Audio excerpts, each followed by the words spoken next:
Okay. So guys, you know, if you will speak, you have to be very close to the mic. Otherwise, it won't work. So close. This work, it doesn't work, so awkward. Okay, so welcome everyone. Please take a seat if you don't mind. And let me ask the organizers to put the presentation on the first presentation on the screen. Oh, okay. So, hello everyone. Let's start the last, but not least, panel on this conference. And welcome everyone, because the audience which I see, there are people who stay till the end of the conference, very exhausting, with a lot of thoughts. And I do really appreciate your passion to be with us. It means that you are really a connoisseur of this topic. And once you are like that, then we hope, as panelists and me as moderator, about your active participation. So I hope that you as well have some questions, have some thoughts, which will be worthy to share with all of us. So the topic of the panel is monetization and sustainability in 6G. However, when we spoke about this panel, a lot of the things has already changed in the world. So we didn't modify the name of the panel. However, the insight, what you see, is more according to nowadays time. And let me invite as well the participants on the stage. I will ask, it's an old presentation because I sent the new one. Because I see a Dimitra, and Dimitra cannot be with us, so we have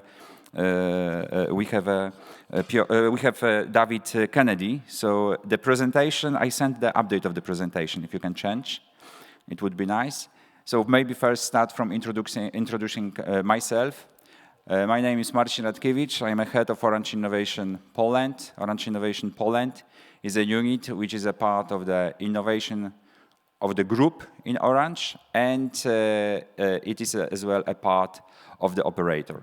So let me invite on the stage Marta Brzoza, who is a Vice President of Polish Chamber of Information, Technology and Telecommunication, Mårten Ericson from Ericsson, Master Researcher at Ericsson Research, Piotr Romanowski from Tietoevry. And dear guys, still you didn't update the presentation, so you will see the name at the end as well.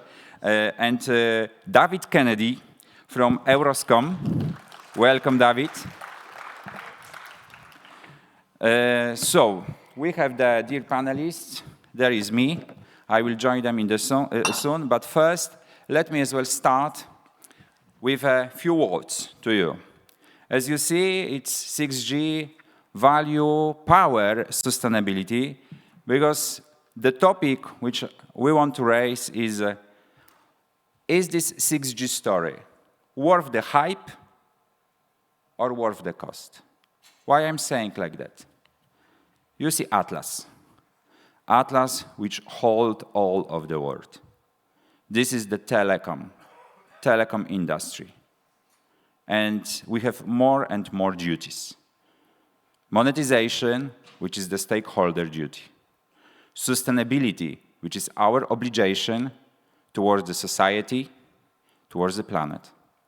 Resilient infrastructure, because we are in the core of all digital economy, and not only economy. The value of the infrastructure, the value of the telecom services, we see in the disasters time. Without it, we cannot help the other people. Sovereignty, more and more important topic. We know that if we do not make this technology sovereign, then we don't know, or we know, who might have this red button to switch some component off. And never underline, especially that this conference is in Poland, and we have a war at the border. And wartime relevance is never not to underline. It is extremely important, and we see, based on our Ukrainian friends' experience, how important the services are and what big potential is in treating infrastructure, telecommunication infrastructure, as the dual-use technology, because in fact it is dual-use technology. In fact, there are dual-use services. And when you see this atlas, it's not only operator who is the atlas, because every one of us sitting here and joining this conference is a part of this atlas, because it's our common effort. And please remember this list which I presented to you, and the list is longer than a few years ago. We didn't spoke about the sovereignty and wartime relevance in the topic of the telecommunication. Right now, it's more and more in the ecosystem, in what we're speaking. So let's start as well, think and act towards of it. And why it is important? Because with all of these duties, we have less and less money to manage it. What is this statistic? I know you are people of science, most of you, so you know as well, okay, if this guy is just talking or there are some data behind it. Yes, there are data. There is public data, financial data of the operators, you see on the left, and the platform industry. You can make this statistic by their own if you don't trust this simple equation from ROIC.ai. It's the average net profit margin. What is net profit margin for non-financial people? It is the money which is generated after taxation. So this is the percentage which is in the pocket of the company. And part of it is used for the dividend. The other is to compensate the inflation. What is the inflation in your country? Look, it is in this 6%, and for the future investments. And with such small amount of money, about the future investments in new services, there is no space. So our investment is, in fact, for a business as usual. And business as usual is dropping. A few years ago, we had a set of the components to attract the customer. We could play with the voice service built in minutes, SMSs built in units, data usage built in gigabytes, bandwidth. Right now, the only what is for the customer is subscription. And it is extremely low ARPU. There are the other players, hyperscaler, who consume this margin.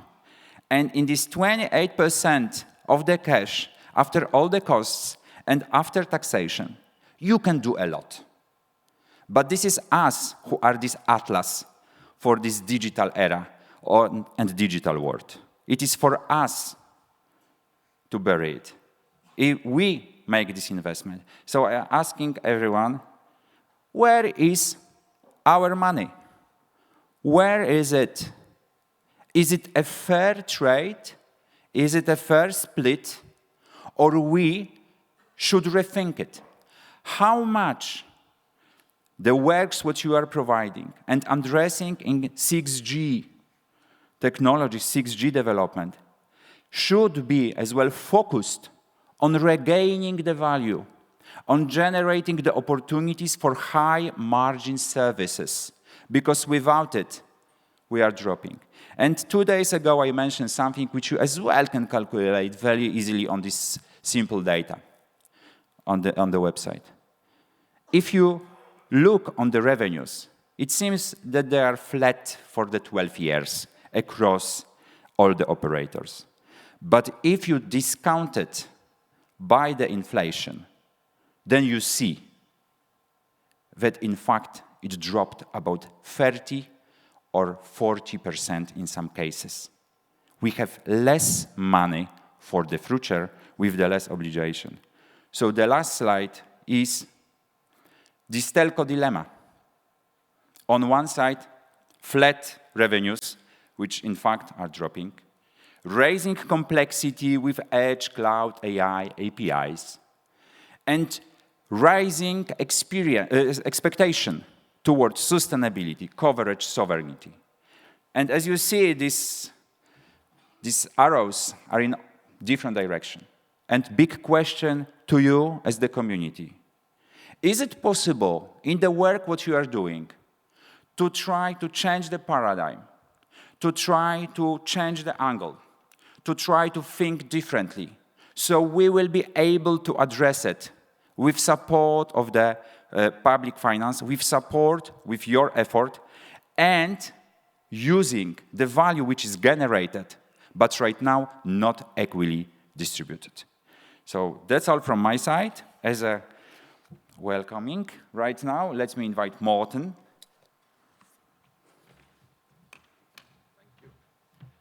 Thank you for that. Thank you. Hi, everyone. My name is Mårten Ericsson from Ericsson, working in Hexa X2. So I will, hopefully my slides show up.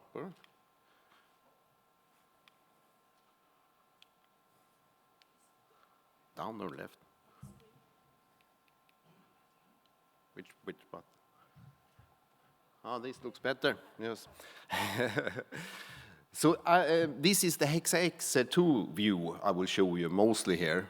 Just a few slides that we have. So it will be a super condensed view of mainly of the monetization aspects that I talked about here, we'll talk about. And a little bit of sustainability. But so let's start with this high-level overview. I think when I start thinking about that, what have we done? What is the monetization values in Hexa X2? And after a while, I realized we actually have two pillars. One is the left, where you can see maybe the rat, where you do these gradual small increases. You increase the spectrum efficiency, the energy efficiency, all these things that are necessary, which actually also can help. Even if it's not a new service, it might lower your OPEX and increase your, you don't have to invest that much. So hopefully that helps.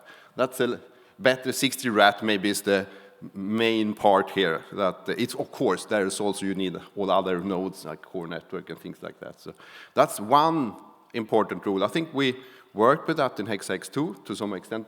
But what we mainly work with is these new services. Now I don't list every services here, but sensing, compute offloading, AI, and sort of things like that's another type of monetization.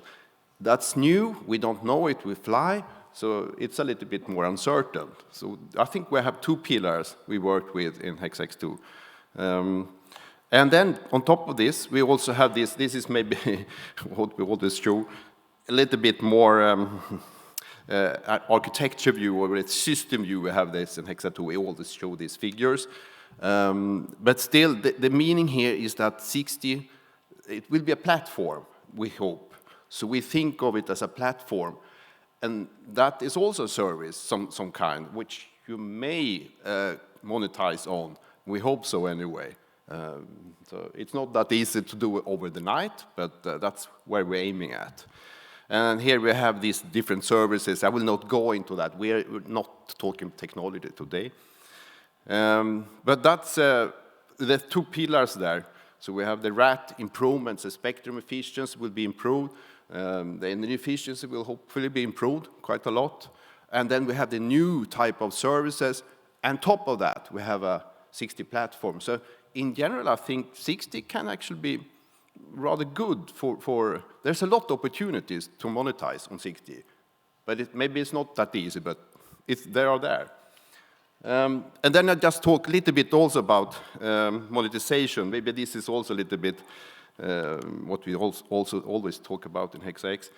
This is we're thinking hard how we do the migration between 5G and 60 to not increase the cost too much for the operators and also for the vendors when we have to build it. That is that we reuse the core network, the 5G core network, as much as possible. That hopefully will lower the expenses a little bit and make it a little bit less complex, the interworking. That's at least the thinking. So we do a more gradual upgrade. We probably need a new RAT at some point, but maybe that also can be a little bit software upgraded. And we talked a little bit in the meeting, then I go think another idea, also we have in, not in my work package, but they talk a lot about distributed MIMO. I think that is also could be increase the coverage, and when you have this new type of lower layer split where you have distributed units, and you can, especially the uplink can be maybe improved to that, not without cost also, but it can enhance uplink substantially. And now I think I have another slide. It's not dark. Oh, there. This is actually Ericsson view. So I'm leaving the hexa, put the Ericsson hat for a while, on the Ericsson hat now. And this is the Ericsson view of how you can use 5G and 6G for defense, because this was also a little bit about interest in this area, in this panel. And I think what you can see here that from Ericsson's point of view, we see there are parts of the defense industry where 5G and 6G can directly be useful.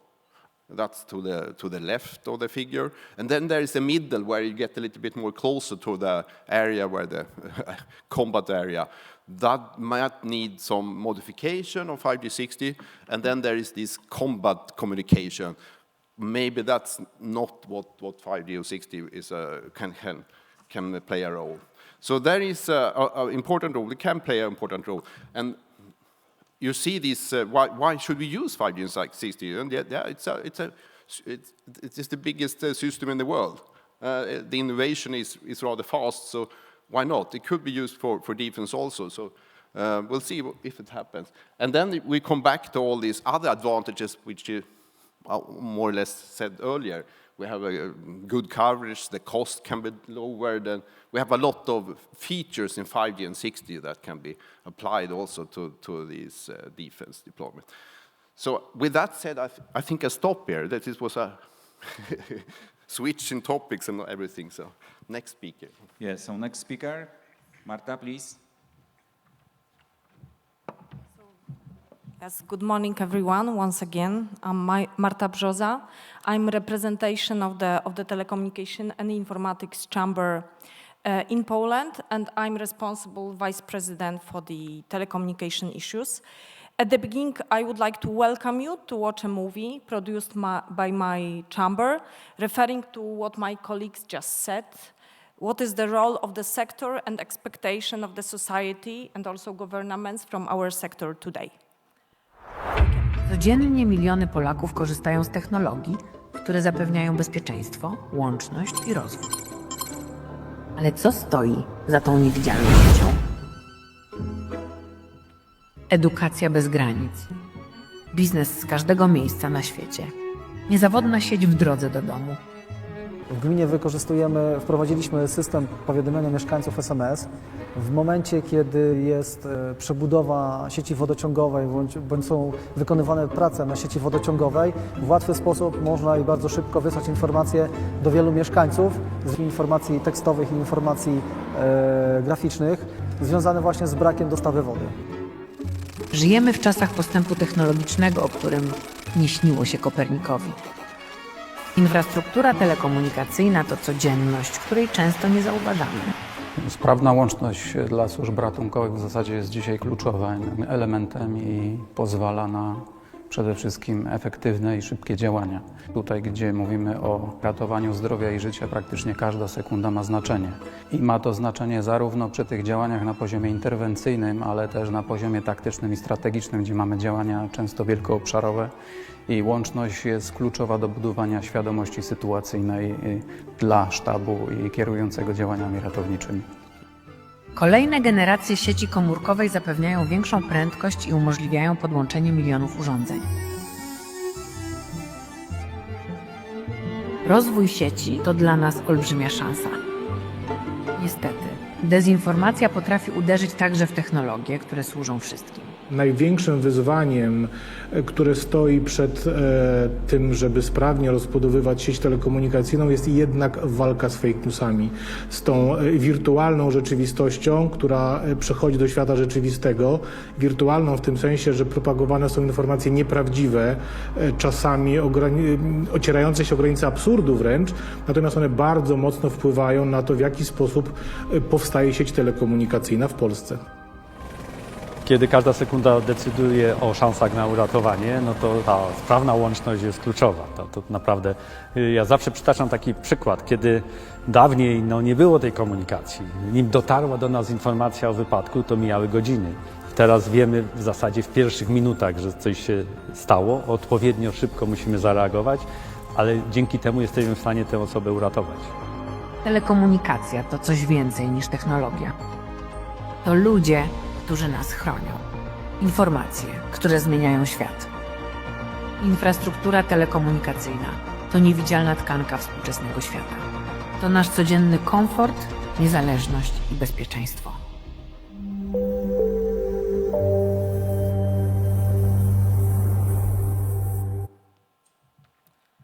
Thank you for this. So I have also 2 slides summarizing the role that we are playing today, especially today. As we said, just close with the war to our borders. It is worth to mention that we are not talking about specific changes, pointed changes, but we are talking about the ecosystem which needs to be rethinked, especially having in mind the responsibilities that we have. So starting with the strategic goals, which is put on our sector, just saying what was mentioned by Ninisto in his report, is that our network, our sector is the basic for the democracy and the system which we have. But it needs the cooperation among the countries and among the continents. What is more, what we also say, we need to have resilience measures in order to fight with what we have currently in the networks. And last but not least, in order to finance this, what Marcin said at the beginning, we need to have innovative financing systems.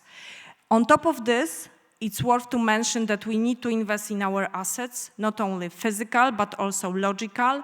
We need to have state networks which are resilient. We also need to improve participation of the private sector in these networks, but we also need improving of the producing what we have, I mean mainly, for example, chips or preparing of data centers.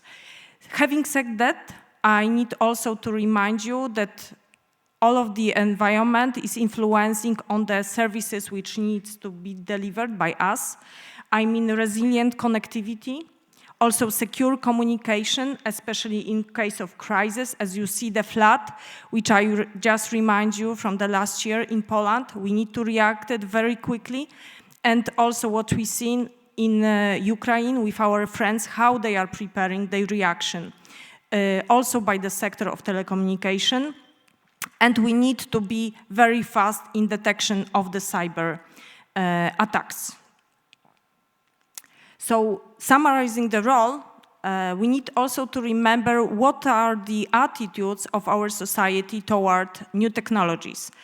First of all, of course, is defense, is security, is also easier life. But what we checked with our chamber, together with our colleagues from Japan and Germany, we saw that because there is a lot of disinformation, in Polish society, around 51% of respondents is thinking that electromagnetic fields can be harmful for their lives and health.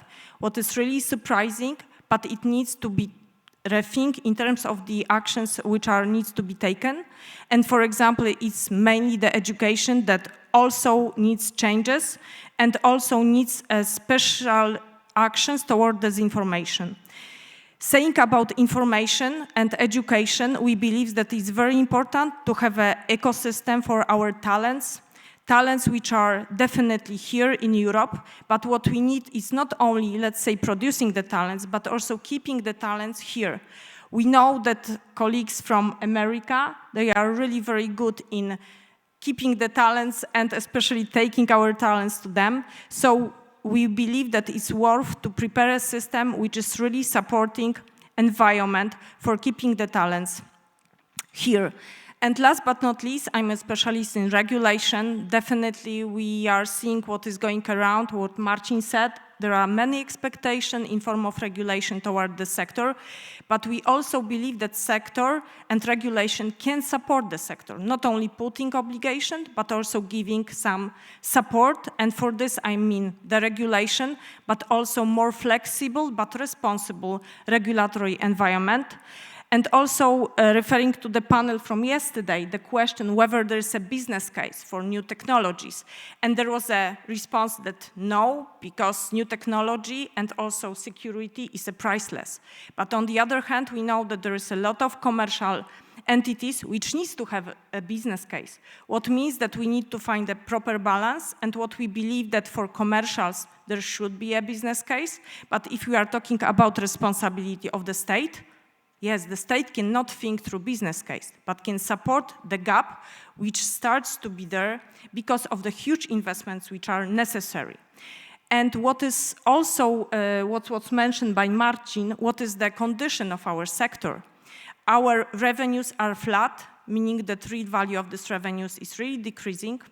Just mentioning to you the situation in Poland, we are here on the market with the lowest ARPU in Europe and one of the lowest in the world. But there are still a lot of expectations of investment, and I think that it's a good point also to mention in this ecosystem what are the administration burdens which are put on the operators, for example, in form of the price for the frequency that sometimes are enormous and should be balanced a little bit. And we also believe that there can be a creation of the fund which can support extreme goals which are put on us, like sovereignty fund, which can also be dedicated to new technologies, which supports really our strategic goals. So I hope that in our panel we can touch these points. Thank you very much. Thank you, Marta. Piotr?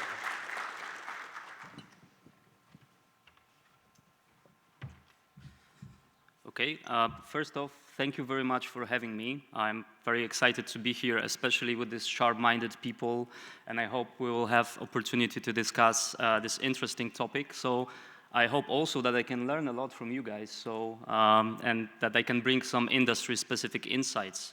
So I work as manufacturing and automotive chapter principal at Tietoevry Create. We are an engineering company, digital engineering company with around 10,000 people working with industry-leading players across different industries, starting obviously with telecommunication, automotive, manufacturing, but also financial services, among the others. First off, I would like to encourage you to scan the QR code that you can see on the slide so you can download the white paper I published a few days ago, where I'm trying to provide high-level but still comprehensive overview on connected mobility evolution, starting with the opportunities it enables, going through the key technologies and challenges that needs to be addressed, and the gap in specific use cases implementation. But what is connected mobility after all, you can ask? So we can say that it's a paradigm shift in transportation, where we see synergies and integration between new technologies, hopefully 6G in the future, infrastructure and different means of transport, with a clear goal to enhance the overall mobility experience. And this is applicable not only for, let's say, human mobility, but also how we transport different goods and different products. And in the white paper, I clearly state that connectivity, and especially cellular connectivity, is a crucial component. Actually, it's a key enabler, a key building block, or a nervous system, as I like to say, because it enabled real-time communication between different mobility ecosystem players and data exchange, which is actually crucial to build safe, secure, and sustainable mobility ecosystem. Additionally, it's even more crucial for the next phase, which we called Connected Mobility 2.0, which goes far beyond simple telematics, remote diagnostics, or basic connected services. But then, As I said, connectivity is a crucial key point, and the connected mobility is a common challenge, actually. So it requires close collaboration between different actors within the mobility ecosystem. And I really like this phrase from one of the automotive consortium, which states that we need to cooperate on standards, but compete on implementation. And this is very much applicable, I believe, for automotive, for telco industry, but for the overall connected mobility ecosystem as well. And talking about standardization, by the way, I think that telecommunication industry handles that pretty well, at least to some extent, given the 3GPP organization. And 3GPP actually standardized also another key building block for connected mobility, which is CV2X, so cellular vehicle to everything technology, which also shows that automotive and telco are very well connected, and there is a huge potential in different use cases that can be preferably used with 6G technology in the future.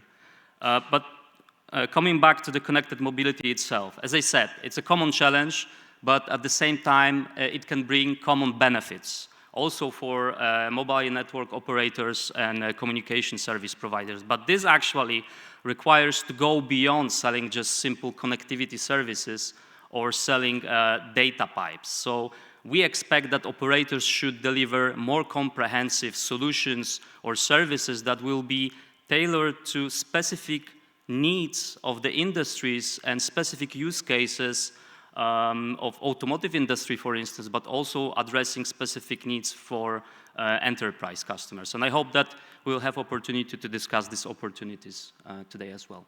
So, thank you. Thank you, Piotr. So, David, let me ask you to have as well a few opening words. Okay, thank you. Thank you very much for the invitation, even though it was a little short notice. I'm continuing a progression here. There's been 4 slides, 3 slides, 2, 1, and now 0 slides. So the few points I'd like to make are, what is 6G? I mean, the essence of this panel was to discuss a little about the monetization and sustainability. But the question really is, what is 6G? Are you all aware? Do you have an idea? I presume you have some idea in your mind that it is an iteration beyond what we have today, maybe a bit further beyond if you consider 5G is not well enough implemented, but it is exactly a reconsideration of the achievements we've got to date and seeing how can we do it better. Some of the requirement to do it better is because we have identified in the work on 5G that there are gaps, there are areas of performance that can be done better. Technologies have improved, etc. But on other sides, we can actually see that the discussions about, how will I say, the subjective interpretation of the future networks needs to be improved. We need for people to inherently understand the value. And I can pick up the last point just made as well. The value in the many cases will not be in just the pure connectivity, it will be in the added functionality in your connectivity, how it understands what you're trying to do and helps you. The autonomous vehicles will be a good example in this case. And the system will have to really anticipate what do they want to do and make sure it delivers the connectivity they need to do it. In terms of the challenge, shall we say, for the telcos, as it was mentioned, this is a big challenge. The telco industry has the dubious benefit of being one of the few industries that is required to refresh their entire infrastructure every couple of years. And the mobile world is dramatic. Most of you are old enough to actually remember a world without mobile phones. Oh, actually, there's several younger people at the back probably don't, but okay. Even those at the back, they may be able to remember a mobile phone that only made a call. But nowadays, your mobile phone is actually a center of connectivity.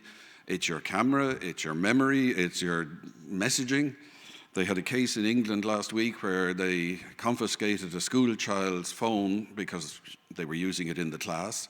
And when they opened the cupboard the next day, the phone said 9,000 unread messages. You know, this is the future generation. They are using the connectivity in a way we never anticipated. But when we think about this, we actually have to think about how do we improve it.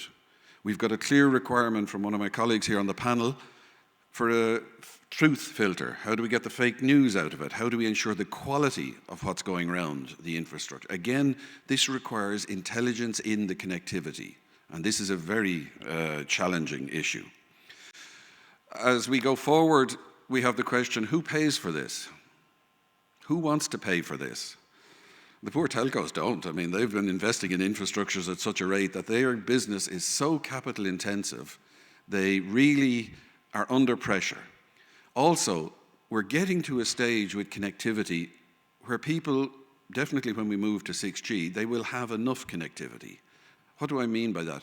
When you buy a PC today, do you even think about the processor anymore? Processors are good enough. There's enough memory in it. We don't really have to think about that anymore because we've reached a level. With 6G, we will reach that level of connectivity. We will have to ensure that the quiet spots are covered, the coverage is universal. We'll have to ensure that throughput is at high enough rate to do whatever we want to do. But we do know how to do these things. We just have to invest the time and the energy into developing it. But that means it'll become even more challenging for the poor telecom operators because when everyone can provide the connectivity, what's the competitive element? And if it's only price, we're unfortunately picking on a very capital-intensive industry and pushing them on price.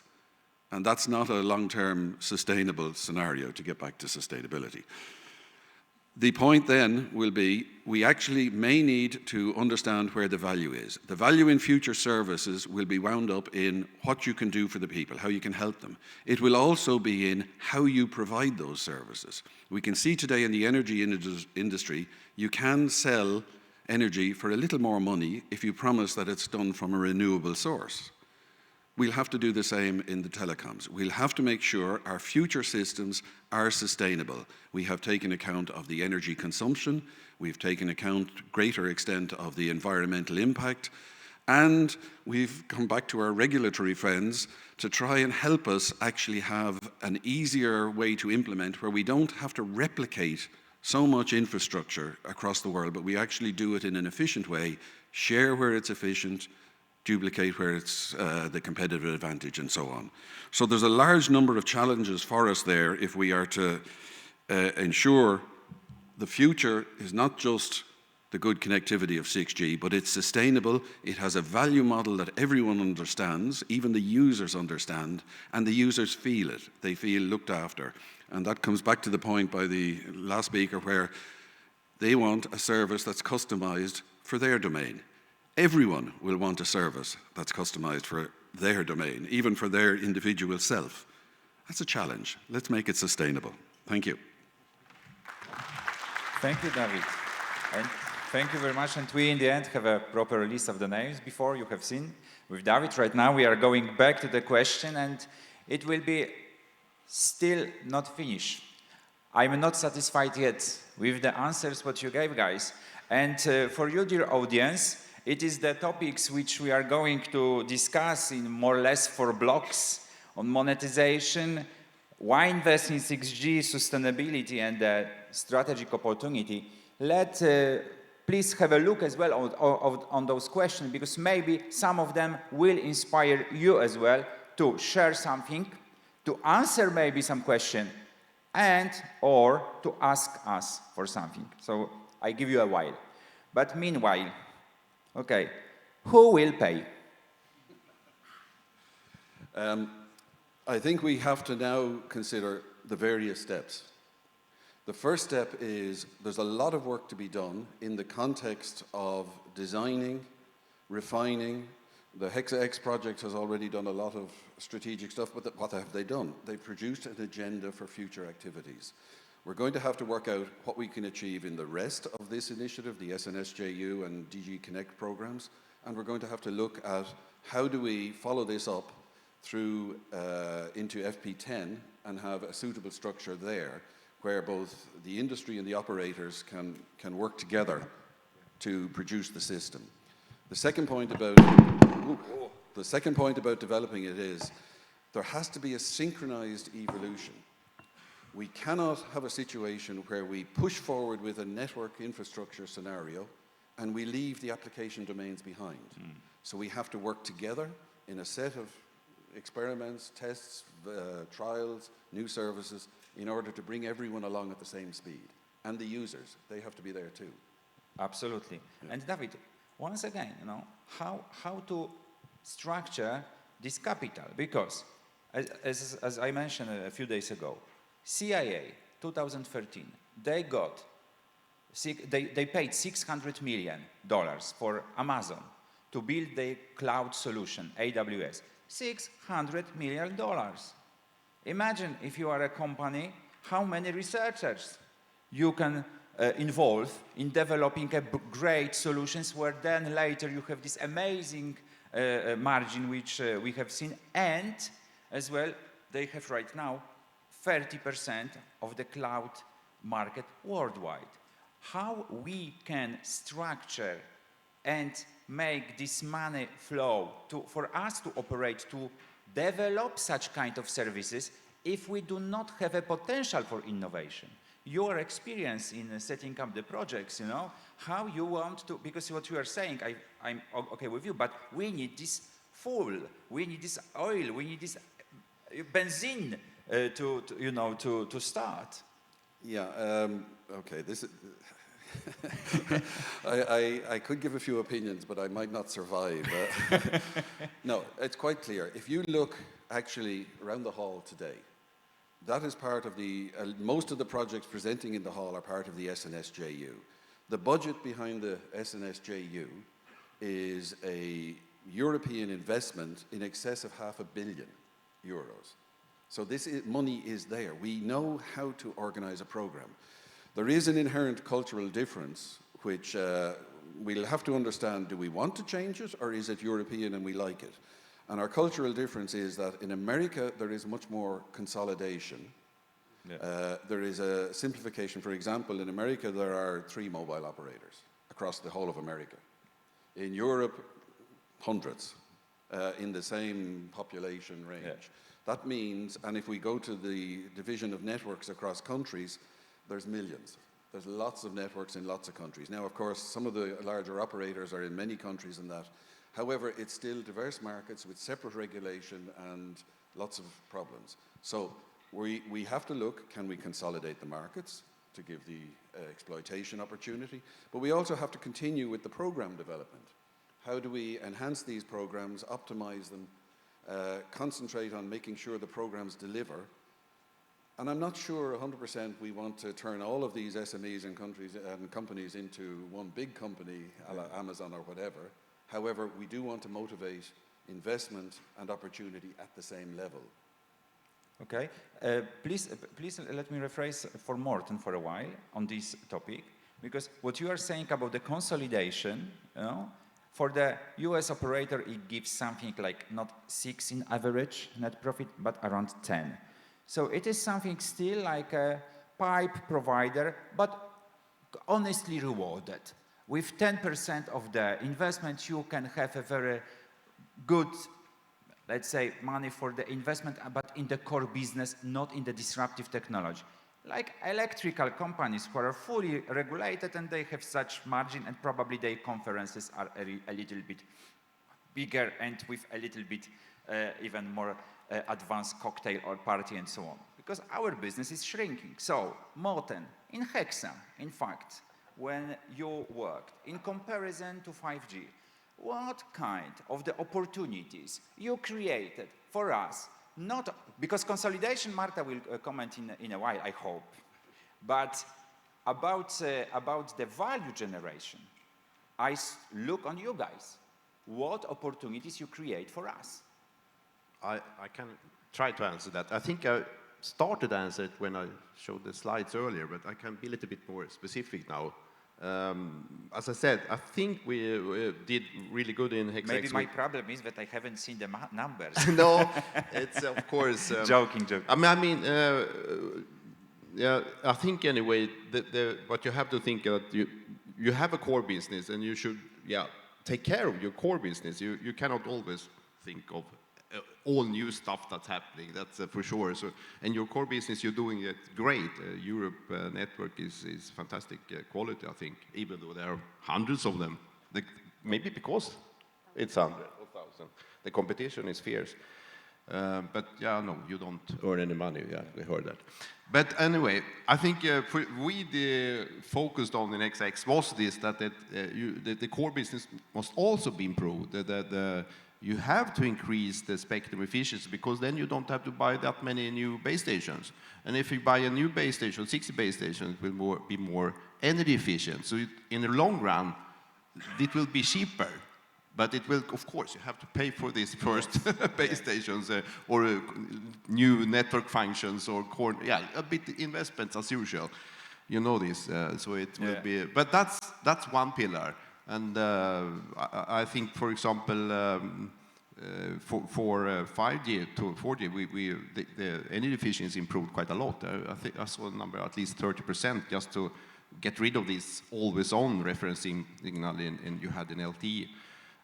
So this is I think we can achieve something similar for 60, another 30% in energy efficiency increase, and you get rid of a lot of OPEX then, so that you can use for, what did you say, party? Drinks, something like that. Sounds good. But then we also had the other pillar, that was the new services. And we have a bunch of, I don't know, use cases where we try to find that. Norwich was part of that, defining a lot of use cases which can maybe serve as a possible way forward, that the operator can be inspired on taking these use cases and trying to implement them in the network. They are, of course, use cases on paper now, so they are, but still, that's a start, and that's a lot of thinking what is needed, what is required, and so forth. I think these use cases in Exa2 is, that's something to have a look at. Okay. Okay. And in this use case, I just have to say, all these they requires a lot of new these applications. There are, I think you mentioned something important, that you cannot tailor-made everything, but we try to make them quite generic, but anyway fit a lot of use cases. So yeah. Okay, so about this use cases, let me as well ask the question to Piotr. You know, in the use cases which you presented and around because it's a very specific vertical. You know, I keep finger crossed. Yep. But who will pay to whom for what?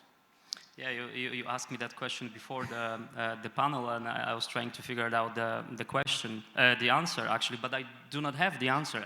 For sure, my company won't pay you because we are the middleman, right? But we can help telco providers to enable the use cases that are essential for the next phase of the automotive and connected mobility world. And from this perspective, I'm really surprised that at the same time you say that your industry or business is shrinking, while I perceived it as a crucial and essential for my business, actually, right? And you mentioned also I call them the digital native customers, right? They are very much accustomed to the connectivity services. They take it for granted. And from the customer perspective, to give you a few numbers, there was a Deloitte survey, it was called Automotive Global Survey or something like that in 2023. And it stated that car connectivity and connected services within infotainment system in the car are the crucial decision-making factors for choosing a new vehicle, for young generation at least. And at the same time, McKinsey report states that 95% of new vehicles sold in 2030 will be equipped with cellular connectivity. So there is a huge need, right? The question remains open, I believe, how MNOs and CSPs will leverage this situation and what kind of business models they will propose to OEMs, service providers to serve that specific need. And you mentioned actually also the autonomous driving, and this is a very interesting use case, I believe, where MNOs can search for synergies and ask for money for the automotive business, actually. Because the modern vehicles consist of a plethora of different sensors, radars, cameras, and recently LiDARs, like in the newest Volvo vehicles. But then there is a common agreement that in order to achieve the very next level of vehicle autonomy, you need to leverage the data outside of the vehicle. So you need to have robust, reliable connectivity in place to digest and to augment the onboard data with the data from other vehicles, from the infrastructure, or from the high-definition maps, right? So the use cases are there. Eventually, I think that the OEMs or the car producers should pay for that, not software service providers like we are. Thank you very much. Marta, right now I will ask to you, to try to aggregate it. Because what I hear, and it is as well a question to you as a person who observe the market and have the impact on how the market is regulated, because in the end this is the key, where the value, by whom the value will be captured or protected. There are amazing use cases. There are amazing use cases, even in the connectivity about the maps, okay, but there are Google Maps, there is Android Auto. The hyperscalers are more and more present and consuming this value, even if these opportunities and this data are provided by us. They have as well their own tools to have their data and create the value which is addressed on their platform, while still utilizing our amazing and improving infrastructure. So Marta, do you see any chances and what and how we should act that we pure operator, because maybe we are just not, maybe we are doing something wrong, but thanks, even if we have these amazing opportunities, the value is being captured by somebody else. And then I see this 28% of the net margin profit by hyperscaler. Do you see any chances that these tremendous use cases will be captured by us, not by the others? Very difficult question. As you heard, there is no simple answers. But I think that first of all, responding, I'm usually positive person. So yes, I believe there are chances. I think that we did a very good step because we start to talk about this. Maybe you don't remember, but I think that is the first year when the value of the telecom market start to be a topic. Just because we are in Poland, so I need to share with you, because my colleagues were surprised. So we have 4 mobile operators, less than 40 million people. We have 4 mobile operators and 3,000 fixed operators. Yes, usually it means that these are big, medium, small. Many of them are local monopolists. And as I mentioned during my speech, we are among the lowest ARPU in Europe and in the world. So definitely we need to look for the value. As I mentioned, we started to talk about value of the sector. Just to recall you the Draghi report, which is mentioning exactly simplification and deregulation. Definitely is this is the step that should be done. I will give you an example of European code. This is the law that was supposed to be the revolution or evolution of the market, but definitely it was supposed to support the market toward the development of the new technologies. So first, and the important goal of this law was to support investments. Poland was the last one to implement the law within Europe, it's a pity, but respond to the question whether the code supported your investment decision, you can imagine that 80% of the operators said no, only 2% they said yes. So definitely we need to, as I mentioned to you, I'm the expert for regulation. Definitely we need to take the tools and decide on regulation according to the goals that it needs to be fulfilled. If we are talking about the sovereignty, if we are talking about the resilience, the law should support the strategic goals, and I believe that we are there. The last but not least, we need a capital. In Poland, we know, and in Europe, that there is no venture capitals which can risk the potential loss, but they believe that there is some money to be earned. I also believe that together with the situation, there is a space to bring a really nice venture capitals to Europe. We need to create the environment for this, as I mentioned. It's an ecosystem, but there is a gap that needs to be fulfilled. During last big conference, economic conference in Poland, Impact, we have a discussion on the defense venture capital. This is something that potentially can be addressed also by the Europe. So